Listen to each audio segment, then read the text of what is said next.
നമസ്തേ. ഇത് കുഴൽപ്പാടിക്കുന്ന് ശ്രീകൃഷ്ണ സന്നിധി. കണ്ണൂർ ജില്ലയിലെ പെരിങ്ങോം ടൗണിൽ നിന്നും സുമാർ 700 മീറ്റർ തെക്കുമാറി കുന്നിൻ മുകളിലെ കൊച്ചു വനാന്തരത്തിനുള്ളിലാണ് ഈ പുണ്യഭൂമി നിലകൊള്ളുന്നത്. ഈ ഭൂമി പുണ്യഭൂമിയാകുന്നത് കേവലം ഇവിടെ ഒരു ക്ഷേത്രമുണ്ടായിരുന്നു എന്നതുകൊണ്ട് മാത്രമല്ല, മലയാള മണ്ണിൻ്റെ ആധ്യാത്മിക ചരിത്രത്തിലെ മഹാമനീഷിയായ മുനിശ്രേഷ്ഠൻ വില്വമംഗലം സ്വാമിയാരുടെ സാന്നിധ്യവും ഇവിടെ ഉണ്ടായിരുന്നു എന്നതാണ്.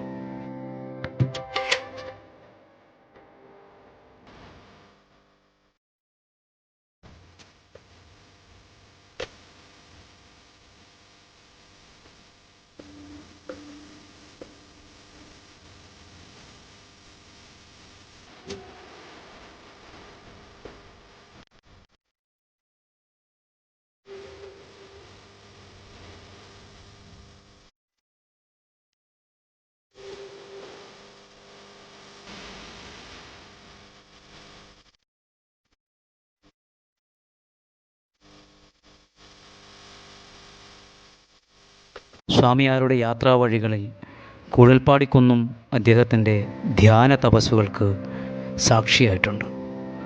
അതുകൊണ്ട് തന്നെ ആവണം തകർന്നു കിടക്കുന്ന ഈ ക്ഷേത്രത്തിൻ്റെ തെക്ക് കിഴക്ക് ഭാഗത്തായി സ്വാമിയാർ തപസ്സനുഷ്ഠിച്ചതായി കരുതിപ്പോരുന്ന സ്ഥലത്ത് സ്വാമിയാർക്ക് ഭക്തർ ആരാധന നടത്തിപ്പോരുന്നതും. പ്രശസ്തമായ മീങ്കുളം ശ്രീകൃഷ്ണ ക്ഷേത്രത്തിൻ്റെ ആരൂഢസ്ഥാനമാണിതെന്നും വിശ്വസിക്കപ്പെടുന്നുണ്ട്.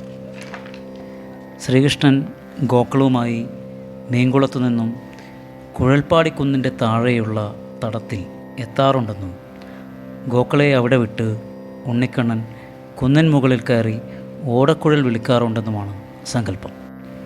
പണ്ടുകാലത്ത് സമീപവാസികളായ അമ്മമാർ പശുക്കളെ ഈ മലയിലേക്ക് തുറന്നുവിടുക പതിവായിരുന്നു. കുന്നിൻ മുകളിൽ വരെ പോയി മേഞ്ഞുവിട്ടു വരുന്ന പശുക്കളിൽ നിന്ന് ഒരു തുള്ളി പാല് പോലും ലഭിക്കാതായി. മലമുകളിൽ ഓടക്കുഴൽ നാദം മുഴങ്ങുന്നതായും അവരറിഞ്ഞു.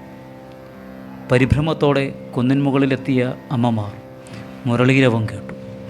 അങ്ങനെ കൃഷ്ണഭക്തിയിൽ അലിഞ്ഞാണ് അവർ വീടുകളിലേക്ക് അവിടെ നിന്ന് മടങ്ങിയത്. അടുത്ത ദിവസം മുതൽ പശുക്കളിൽ നിന്ന് ഇരട്ടിപ്പാൽ ലഭിക്കാൻ തുടങ്ങിയെന്നാണ് കഥ. സമാനമായ മറ്റു ചില കഥകളും പ്രചാരത്തിലുണ്ട്. അടുത്ത കാലത്തായി ക്ഷേത്രത്തിൻ്റെ പുനരുദ്ധാരണ പ്രവർത്തനങ്ങൾ ഭക്തജനങ്ങൾ ഏറ്റെടുത്ത് നടത്തി വരുന്നുണ്ട്. അതിനായി അവർ ഒരു കമ്മിറ്റിയും രൂപീകരിച്ചിട്ടുണ്ട്.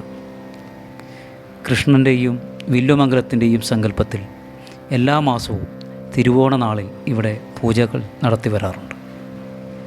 ഈ ക്ഷേത്രത്തെക്കുറിച്ച് കൂടുതൽ അറിയുവാനും ഈ ക്ഷേത്ര പുനരുദ്ധാരണ പ്രവർത്തനങ്ങളിൽ ഭാഗമാകാവുന്നതിനും ഈ ക്ഷേത്ര കമ്മിറ്റിയുടെ ഉത്തരവാദിത്തപ്പെട്ട സ്ഥാനത്തിരിക്കുന്നവരുടെ പേരും മൊബൈൽ നമ്പറും ഇവിടെ ചേർക്കുന്നു.